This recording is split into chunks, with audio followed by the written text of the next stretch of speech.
네, 선재기 선임 기자 나와 계십니다. 어서 오세요. 안녕하세요. 네, 오늘은 첫 번째 이슈가 기후 위기에 대한 얘기네요. 네, 미국 캘리포니아 대학 데이비스 캠퍼스하고 샌디에이고 스크립스 해양연구소 팀이 보고서를 냈는데요. 네, 주로 이제 육상 생태계를 위주로 연구를 했는데 이런 그 기후 위기로 인한 그 식생 변화 같은 자연 생태계 그 충격 때문에 인간이 받는 혜택이 2100년까지 9% 이상 감소한 걸로 그렇게 전망을 했습니다. 네, 그리고 이걸 이제 그 국내 총생산 GDP 감소율로 이렇게 해보니까 평균 그때까지 한 1.3% 정도 감소할 걸로 되어 있습니다. 그리고 특히 이제 그 감소 내용 중에서 한 90%가 하위 50% 국가에서 발생한 걸로 되어 있고요. 반면에 상위 10% 국가 피해는 2% 정도. 그러니까 이제 그만큼 기후 위기에 따른 충격도 양극화가 심각하다는 겁니다. 그러니까 잘 사는 나라일수록 피해도 좀 적게 볼 수 있지만 그러다는 겁니다. 취약한 국가일수록 피해도 훨씬 더 많이 볼 수 있다. 네, 그런 얘기군요. 또 어떤 얘기 있습니까? 이게 그러니까 이런 그 생태계가 인간한테 주는 이제 혜택을 측정하는 게 사실 쉽지는 않습니다. 그렇죠. 뭐 좋은 공기라든가 깨끗한 물, 건강한 숲, 생물 다양성 같은 건데 그래서 이걸 정량화하기 어렵기 때문에 세계은행에서 이걸 이른바 자연자본, 내추럴 캐피탈이라는 개념을 사용하는 게 있어서 이제 그거를 도입을 해서 분석을 했다고 합니다. 그런데 네. 이것도 말씀드린 대로 육상 생태계에 치중을 했기 때문에 이를테면 돌발 사태라든가 이런 것 때문에 그 추정치가 상당히 보수적이다는 그런 한계를 지적을 했고요. 네. 2100년까지면 사실 근데 제 생각에는 2100년까지면 훨씬 더 피해가 크지 않을까 했는데 평균적으로 GDP가 1.3%면 예상보다는 좀 작다라는 생각도 드는데. 그러니까 이게 굉장히 보수적으로 그러니까요. 평가를 한 거란 겁니다. 네. 그리고 이제 조금 전에 말씀드린 그 저소득 국가들이 더 충격이 클 수밖에 없는 그런 여러 가지 이유가 있겠지만 네. 일단 저소득 국가일수록 생산이 천연자원에 더 많이 의존을 하고 부의 상당 부분이 자연자본 형태로 존재하기 때문에 더 그렇다. 그렇게 얘기를 했습니다. 그래서 기후위기 충격도 갈수록 더 양극화가 심각할 거라는 지적을 했습니다. 네. 다음 얘기는요. 이 폴리티코의 보도 내용인데 유럽연합이 코로나19 백신이 이제 유효 기간이 지나서 폐기 처분했다. 이게 뭐 또 경제적으로 환산하면 손실이 크겠습니다. 그럴 거라고 다들 네. 예상을 하셨을 겁니다. 네. 그런데 지금 이거를 그 미국 정치 전문 매체 폴리티코가 그저께 이제 소통을 이용해서 전했는데 유럽연합이 최소한 한 2억 1,500만 회 접종분 코로나 백신을 유효 기간이 지나서 폐기 처분했다는 겁니다. 이게 그 돈으로 환산하면 한 40억 유로, 5조 7천억 원 정도. 그러니까 그만큼 유럽연합 그 세금이 낭비됐다는 겁니다. 이번에 폐기 처분된 그 백신의 상당 부분이 코로나19 대유행이 한창이던 지난 2021년에 확보한 거라는 겁니다.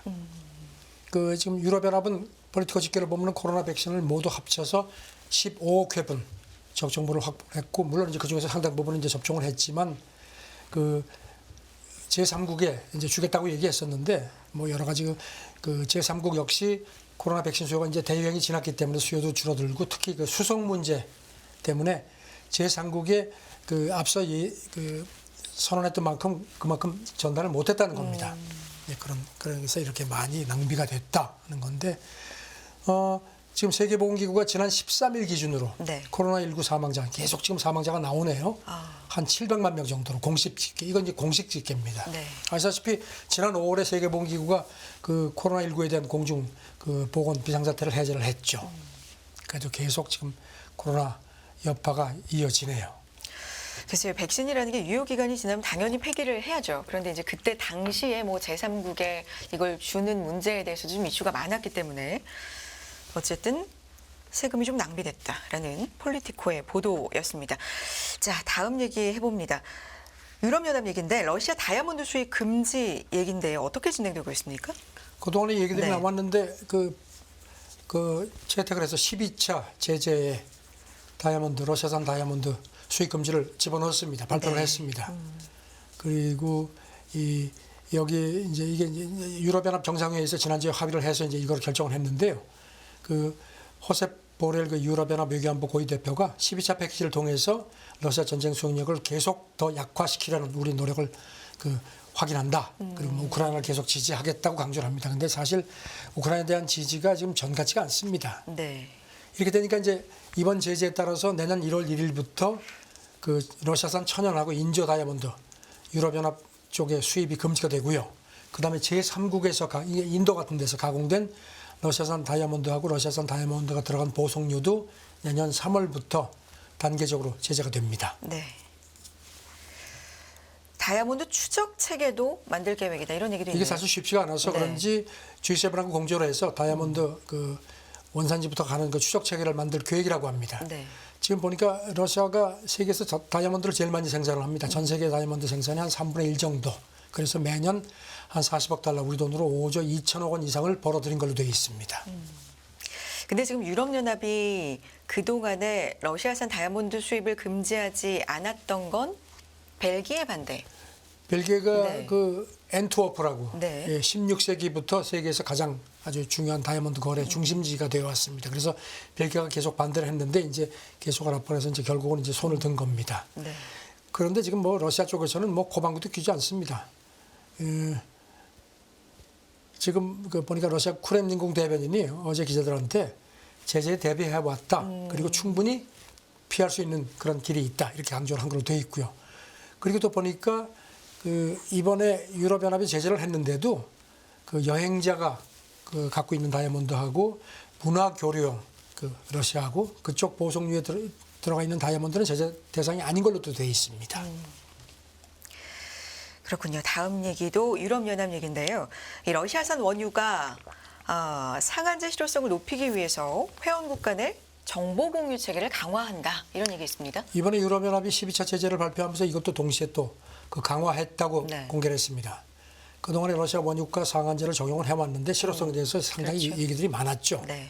특히 이제 그 화물 출발지 도착지가 확실하게 나타나지 않고 선박들이 뭐 추적 장치 끄고 막 이래서 이제 그런 기만 행위를 더 이상 이제 확실하게 단속하겠다는 겁니다. 그런데 그 이렇게 그 러시아 원유에 대한 그런 그 단속을 더 강화를 하는데도 역시 여기도 그 구멍이 있네요. 그 유럽연합 공보를 그 러시아 국제뉴스 전문 스푸트니크 통신이 어제 전했는데 네. 그 사하린2 프로젝트 이게 이제 일본하고 러시아가 합작을 하고 있죠. 네. 이 부분은 내년 6월 말까지 유가 상한제를 적용하지 않기로 여의를 허용을 했습니다. 이 유럽연합 공보를 보면은 그 일본 에너지 안보를 위해서 내년 6월 28일까지 사하린2 프로젝트는 이번 그 유가 상한제 그 감시 강화의 여유가 허용된다고 이렇게 명시되어 있습니다. 네. 여기에 대해서 공식적으로는 어떤 입장이 있습니까? 브뤼셀에 있는 러시아 대사관이 성명을 냈습니다. 네. 그 이제 12차 제재에 대해서 이 정도로 12번씩이나 제재를 해도 잘 안 되는 거 아니냐. 이거는 유럽연합 제재가 실패했다는 걸 보여주는 거다. 뭐 푸틴도 뭐 러시아 경제 끄떡없다고 말은 그렇게 합니다. 그리고 또 이런 추가 제재 의미에 대해서 제대로 국제사회에 설명도 하지 않고 일방적으로 한다. 이런 얘기를 했고요. 러시아 외무부는 뭐 별도 성명을 내지 않았는데 대응하겠다. 이렇게만 경고를 했습니다. 네. 뭐 다이아몬드 수입 금지에 대해서도 그리고 뭐 유가 상한제의 실효성을 높이기 위한 정보 체계 강화에 대해서도 굉장히 좀 강경한 네. 입장을 보여주네요. 네, 다음 얘기 해보겠습니다. 고금리에 코로나19 지원 종료의 영향이 커서 선진국 기업 파산이 급증한다. 이런 보도가 있군요. 그 블룸버그, 뭐 파이낸셜 타임스 뭐 이런 데가 이제 일제히 보도를 했는데 네. 최근 들어서 미국, 유럽, 일본 같은 선진국에 있는 기업들이 잇따라 파산을 한다는 겁니다. 그러면서 이게 말씀하신 대로 어떤 그런 그 자금 같은 것도 많이 묶이고 금리도 아직 높고 그다음에 이제 소비자들이 지갑을 닫는 것들 이런 것들이 복합적으로 작용을 한 것 같다는 분석인데요. 네. 지금 블룸버그가 몇몇 그 특별한 그 대표적인 케이스를 들었는데요. 그 오스트리아 거대 부동산 기업 시그나 그룹 같은 경우 네네. 지주사가 파산 신청을 내서 유럽 재계가 깜짝 놀랐다는 겁니다. 여기는 지금 자산 가치가 지난달 말 기준으로 해서 우리 돈으로 한 38조 원대. 그래서 독일 비롯한 유럽에 있는 큰 은행들하고 많이 그 거래해 왔다는 겁니다. 그래서 결국 좀비 기업들이 이제 속속 무너지는 거다 이렇게 분석을 했습니다. 사실 전반적으로 미국이 경제가 침체를 예상을 했지만 네. 건재하게 가고 있기 때문에 세계 경제 괜찮나 싶지만 이 곳곳에는 계속해서 이런 기업들이 좀 많이 나타나고 리스크가 그렇습니다. 있다라는 얘기를 미국 들립니다. 쪽도 보면요. 네. 그 지난 10년 정도 이제 그 기업 파산 건수가 상당히 감소하다가 이제 올해 들어서 그 지난 9월까지 그 굉장히 늘어났다는 겁니다. 그래서 네. 올 들어서 지난 9월까지 기준으로 해서 한 해 전보다 30% 정도 증가한 걸로 되어 있습니다. 특히 실리콘 스타트업들 여기가 이제 그 금융 그 차입을 많이 하는데 여기 서비스를 제공하는 그 카르타라는 분석 기관이 집계를 해보니까 올 들어 그 11월 말까지 543개 스타트업이 파산했다는 겁니다. 이게 그래서 작년 전체가 한 467개니까 이미 그걸 넘어섰다는 겁니다. 그리고 또 특히 그 카르타가 자기네가 이제 자사 프로그램에서 이제 건당 한 $1,000만 이상을 확보했던 스타트업 중에서 87군데가 문을 닫았다는 겁니다. 이래서 작년 전체보다 2배 이상이다. 그러니까 스타트업들이 특히 많이 흔들린다는 겁니다. 스타트업들은 말씀해 주신 것처럼 자금 조달 때문에 금리에 좀 예. 더 많이 민감할 수 있는데 좀 어려워진 기업들이 늘었다라는 그리고 거고요. 그동안에 뭐 네. 기술 스타트업들 중에서 유니콘 기업들 그렇죠. 많이 언급이 됐었죠. 이제 유니콘 아시다시피 기업 가치가 $10억 이상인 신생 기업인데 이것들이 좀비 기업으로 빠르게 전락을 하는 추세라고 또 지적을 했습니다. 유럽 쪽에서도 조사 결과 뭐 통계 유럽도 나오거든요. 뭐 네. 비슷합니다. 유럽연합 통계청 유로스타트 통계를 보니까 올해 들어서 지난 9월까지 역내 기업 도산이 한 해 전보다 13% 늘어난 걸로 되어 있습니다. 그래서 8년 사이에 가장 많았고요. 독일 같은 경우도 지금 독일이 사실 보니까 독일은 파산율이 같은 기간에 25% 늘어난 걸로 되어 있습니다. 전반적으로 뭐 프랑스, 네덜란드, 뭐 잉글랜드 이런 데도 비슷하게 되어 있고요. 일본도 지금 뭐 기업 파산 건수가 지난달까지 한 19개월 연속 증가한 걸로 되어 있습니다. 네. 그러니까 최소한 한 30% 정도 늘어나는 걸로 집계가 되고요. 이 선진국들 내에서도 이렇게 파산하는 기업들이 늘고 있다라는 게 핵심인 것 같은데 이게 뭐 분야별로도 나옵니까? 어떤 분야가 특히나? 네. 지금 뭐 경제협력개발기구에서 분석을 했는데요. 네. 지금 뭐 그 선진국 기업 파산율이 물론 지역마다 조금 편차가 있지만 2008년, 2009년 글로벌 금융위기 수준을 이미 넘어섰다는 분석을 했습니다. 그러면서 이제 아까 말씀하신 높은 금리, 그다음에 코로나 지원금 종료, 거기다 더해서 이제 최근에 에너지 값도 계속 강세를 보이니까 이제 특히 운송, 숙박 분야 타격이 크고 부동산하고 건설도 여기는 이제 금리에 민감하니까 이쪽도 굉장히 취약하다. 그리고 이제 최근에 글로벌 금리가 정점에 도달한 걸로 관측이 되지만 여전히 많은 이런 기업들이 차환 융자가 불가피하기 때문에 파산 추세는 당분간 이어질 것 같다고 내다봤습니다. 네. 지금 무디스도 분석을 보니까요. 글로벌 그 투기 등급 채권 부도율이 지난 10월까지 1년 사이에 한 4.5%인데 이게 내년에는 더 올라갈 것 같고요. 그런데 지금 참고로 집계가 시작된 후에 평균치는 4.1%니까 이미 그 수준을 넘어선 겁니다. 네. 계속해서 시장이 최근에 뭐 잘 가고 있고 경제가 건재하다라는 얘기 나오고 있지만 그래도 일부에서는 이렇게 취약한 부분들이 계속 좀 확인되고 있다. 우려의 목소리나 조사 결과도 좀 나오고 있습니다. 다음 얘기 봅니다. 대형 인수합병 글로벌 기업들 이익은커녕 부채만 증가한다. 어떤 얘기죠? 그동안의 초기에 그 저금리 때문에 글로벌 기업들이 차입을 많이 해가지고 인수합병 대대적으로 많이 했었죠. 네. 그래서 상당히 그 당시에 월가에서 기대가 컸는데 이게 블룸버그가 어제 분석한 걸 보니까 이익을 늘리는커녕 오히려 부채 부담만 커졌다는 겁니다. 이 블룸버그가 최근 5년 동안 대규모 인수합병을 성사시킨 75개 기업을 분석을 해봤더니 합병 후 부채 비율, 레버리지 레시오를 줄인 기업이 절반 내도 못 미친다는 겁니다.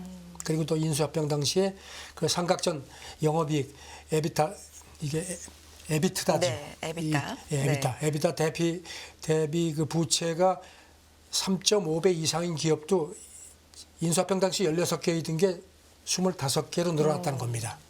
그리고 또 조사 대상 전체 기업의 그 에비타 대비 그 부채비율 평균값도 5년 전에는 2.4배였던 것이 2.7배로 확대가 됐다. 이렇게 분석을 했습니다. 이것도 그때는 환경이 괜찮아서 인수를 그랬었죠. 했다가 금융환경이 좀 변해서 어려워졌다. 이렇게 볼까요? 그렇죠. 그러면서 네. 이제 그 블룸버그가 몇몇 사례를 들었습니다. 대표적 사례가 이제 미국 그 제약 유통업체 월그린스 같은 경우에 여기가 작년 11월에 헬스케어 업체 그 서밋 헬스를 우리 돈으로 한 11조 6천억 원에 인수를 했는데 당시에는 시너지 기대가 컸습니다. 네. 그런데 이제 최근에 보니까 무디스가 신용 등급을 투기 등급으로 떨어뜨렸습니다. 그리고 또 인터넷 서비스 업체 로저스 커뮤니케이션하고 향수 제조사 IFF도 역시 정크 등급으로 지금 강등될 위기에 처해 있다는 지적이고요. 네. 뭐 말씀하신 원인은 그렇습니다. 고금리하고 소비자 수요 감소 그런 이중고 속에서 지금 이익도 그렇고 해외 영업 확대, 비용 절감 같은 이런 것들을 이제 인수합병 때 약속을 했는데 이걸 지금 지키려고 하는데 쉽지가 않다는 겁니다. 막상 그때는 시너지를 기대하거나 높은 네. 이익을 기대했는데 그게 아니다. 좀 어려움을 겪고 있는 상황이 부분이 많이 안 많다. 좋아졌다는 겁니다. 투자업체 관계자 얘기는요. 이자 비용이 늘어나고 네. 그다음 매출 떨어지고 그래서 이자 상환 능력이 감소하기 때문에 부채 비율은 더 높아질 수밖에 없다는 겁니다. 그리고 인수합병 시너지를 발휘하거나 매출 증대를 이루지 못하면 인수대금을 재융제해야 하는 그런 상황이라서 그야말로 엎친 데 덮쳤다는 겁니다. 그래서 이런 기업들이 결국은 심판을 기다리는 수밖에 없는 처지가 됐다. 좀비 기업이 됐다는 겁니다. 네. 자, 관련된 얘기일 수도 있고요. 어제 또 이 얘기 중요하게 전해 드렸었는데 짧게 전해 드렸었거든요. 요거 좀 길게 말해 볼까요? 일본 제철 이슈가 또 있잖아요. 네. 네. 일본 제철이 US 스틸 인수하기로 발표가 됐죠. 한다고요. 네. 140억 달러 우리 돈으로 한 18조 3천억 원. 이게 상당히 큰 거죠. 이렇게 되니까 이제 이렇게 된 이제 합쳐지면은 중국 바오 제철이죠. 거기 이어서 세계 2위가 됩니다. 2위로 올라가는데 이렇기 때문에 이제 일본 제철은 US 스틸 주식을 모두 사들여가지고 100% 자회사로 둘 예정이고요. 지금 뭐 고급 강제 수요가 이제 특히 미국 시장 같은데 이제 이런 데 기대한다는 게 일본 제철 쪽 얘기입니다. 네. 이게 쭉 한번 역사를 말씀해 주시겠어요? 사실 뭐 US 네. 스틸하면 거의 뭐 미국 제조업의 상징 중에 하나였죠. 1901년에 당시에 피어먼트 존 모건이 네. 철광왕 카네기한테 카네기 스틸을 사들여 가지고선 이제 역사가 122년이나 됐습니다. 그래 가지고선 뭐 세계 이제 당시만 해도 세계 최대 철강 회사였죠. 그리고 기업 가치가 사상 처음으로 10억 달러를 돌파했었고 엠파이어 스테이트 빌딩 있죠. 거기 본사가 있는데 네. 75년간 거기 본사가 있고요.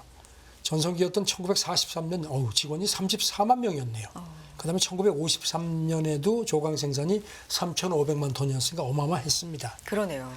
그러다가 이제 세월이 지나니까 이제 역시 20세기 후반부터 이제 밀리기 시작했습니다. 일본하고 독일에 이어서 이제 중국에까지 밀리기 시작했고요. 그리고 이제 특히 에너지 부문이 수익성이 괜찮았는데 그걸 또 분리를 시켰습니다. 그래 그 바람에 기업 가치가 더 떨어졌고요. 그래가지고 2014년에 뭐 기억하시는 분들이 있겠지만 S&P 500 지수에서 밀려났죠. 퇴출되는, 예. 네. 한때는 세계 시총 1위였는데 그리고 나서 이제 얼마 전부터 지난 8월부터 이제 붉어지기 시작했습니다. 이제 팔려고 내놨다. 그래가지고 이제 미국의 주요 경쟁사가 이제 클리블랜드 클리프스인데 여기서 한 72억 달러 정도 인수 제안을 냈는데 거부를 한 걸로 그렇게 또 보도가 돼 있었습니다. 네. 참 이 기업의 흥망성쇠라는 게 그렇습니다. 네. 영원한 1등은 없네요. 그렇죠. 일단 일본 제철은 이 해외 사업 이제 강화 이게 이제 중장기 전략이기 때문에 이제 그래서 이제 인수를 한 건데 조강 생산력을 이제 US 스틸 인수해서 한 1억 톤까지 높인다는 계획을 지금 세웠습니다. 그리고 앞서서도 인도하고 태국 철강 회사를 일본 제철이 인수를 했습니다. 3위가 되네요. US 이제 인수하면 네네. 3위로 부상을 생산량이 거죠. 이제 세계 그동안에 일본 제철이 3위였는데 US 스틸 인수하는 바람에 이제 3위가 됐습니다. 여기에서 업계에서는 어떤 분석들 좀 근데 나오고 이제 있나요? 네. 이런 일본 제철이 이게 커진다는 측면도 있지만 업계 쪽에서는 이걸 또 미국하고 중국의 공급망 싸움 차원에서 또 보내요. 철강업계에서 가장 오래된 미국하고 일본의 기업 간의 대형 재편인데 그러면서 특히 전기차용 고기능 강제 수요가 증가하는 상황에서 미국하고 일본이 이런 핵심 물자 공급망을 강화하는 측면도 있다. 그래서 일본 제철이 미국 사업을 대폭 강화하는 것도 지금 미국하고 중국 간의 공급망 경쟁에서 더 가세하는 그런 의미도 있다는 겁니다. 네. 좀 부정적인 전망이나 우려 사항들도 있습니까? 그런데 지금 이제 미국 내에서도 지금 반발이 만만치가 않습니다. 네. 지금 로이터하고 블룸버그 지적을 보면요. 일단 전미 철강 노조가 발끈합니다. 사측이 노조하고 충분히 소통하지 않은 채 일본 제철하고 매각 계획을 체결했다. 가만히 안 있겠다. 네. 그러면서 굉장히 일본 제철에 대해서 굉장히 시각이 안 좋다는 겁니다. 그런가 하면 지금 미국 의회도 견제가 심합니다. 상원의원 최소한 3명이 이건 안 된다. 그러면서 이제 그 재무부 산하의 그 외국인 투자 심의위원회가 있죠. 거기서 심의를 할 때 철저하게 분석을 해라. 그러니까 일본의 의도를 잘 파악을 하라는 겁니다. 네. 어쨌든지 뭐 뉴욕 증시에서 US 스틸 주가는 엄청나게 올랐죠. 네. 자, 일본과 관련이 된 일인데 이걸 미국과 중국의 또 관련된 이야기로까지 해석이 될 수밖에 없는 상황이고요. 한번 지켜보겠습니다. 다음 얘기 해보도록 하죠. 17,000평 결항 이슈가 있습니다. 미국 사우스웨스트에 1,800억 원 벌금이 부과됐습니까? 작년 이맘때 시끄러웠죠. 그렇죠. 미국에 그때 뭐 눈도 많이 오고 막 눈 폭풍 오고 그래가지고 항공사 결항이 많은데 특히 그때 그 저가 항공이 사우스웨스트 항공이 정말 엄청나게 결항을 시켰습니다. 아, 기억납니다. 이게 1년이 됐군요. 연말연시 네. 한 불과 열흘 사이에 무려 17,000편을 결항을 시켰습니다. 네. 그래가지고 그때 뭐 승객들이 엄청난 고생을 하고 특히 또 이렇게 되면 이제 그 결항 같은 거는 미리 승객들한테 알리고 그렇죠. 뭐 고지했는데 그것도 전혀 안 됐던 해서 그때 뭐 바이든 대통령이 막 화를 내고 했거든요. 그래가지고 이제 그 이후에 미국 법무부에서 계속 조사를 해왔는데 결국은 이제 결과가 나왔고 벌금을 때렸는데 네. 벌금이 어마어마합니다. 1억 4천만 달러, 우리 돈으로 1,800억 원 이상 벌금 이상. 부과. 아. 그저께 발표가 됐습니다. 네. 소비자보호법을 어겼다, 뭐 이런 것까지 가지고. 근데 이제 징벌적인 성격이 강합니다. 심지어는 이게 그 결항 같은 거를 미리 문자 통보 같은 걸 뭐 이제 온라인 통보를 못 받아서요.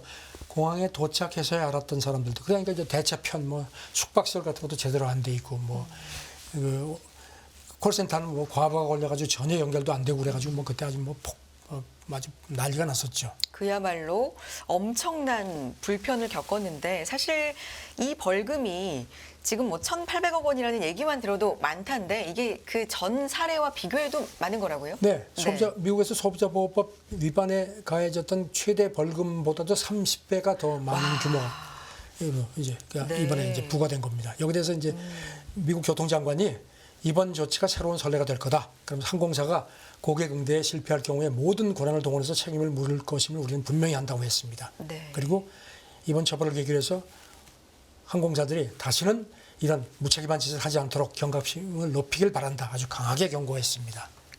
본보기일 수도 있네요. 지금 보니까 앞으로는, 네. 사우스웨스트는 이미 피해 승객들한테 6억 달러 정도를 환불을 하거나 보상금을 지급을 한 상태입니다. 거기다 네. 추가로 이렇게 지금 벌금을 또 맞은 겁니다. 지금 미국 교통부가 이번에 부과한 벌금 가운데 9천만 달러 정도는 이제 앞으로 같은 피해가 발생한 경우에 대비한 보상기금 조성에 들어간다고 합니다. 네. 이게 지금 뭐 그때 거의 뭐 작년에 그 사우스웨스트가 운항 편수의 절반 이상을 이렇게 대량 취소를 했는데 이게 물론 날씨 탓도 있지만 승무원 뭐 배치 문제라든가 그다음에 노선 운영 같은 데도 굉장히 낙후돼 있고 전혀 이런 투자를 하지 않았던 모양입니다. 그래서 그때 바이든이 나서서 항공사 이건 안 된다. 반드시 책임 물어라 했고 그래서 이제 미국 교통부하고 법무부가 1년 동안 쭉 조사를 해왔다가 이제 이번에 이렇게 엄청난 철퇴를 가했습니다. 네. 이게 뭐 사우스웨스트만이 아니라 모든 항공사나 교통편에 좀 경고를 한 게 아닐까. 이렇게 그런 하면 걸로 보입니다. 네. 이렇게까지 벌금이 부과될 수 있다라는 뭐 선례로 남는 또 사례가 될 것 같고요. 여기까지 국제뉴스 함께하겠습니다. 선재규 선임 기자였습니다. 고맙습니다. 네, 감사합니다.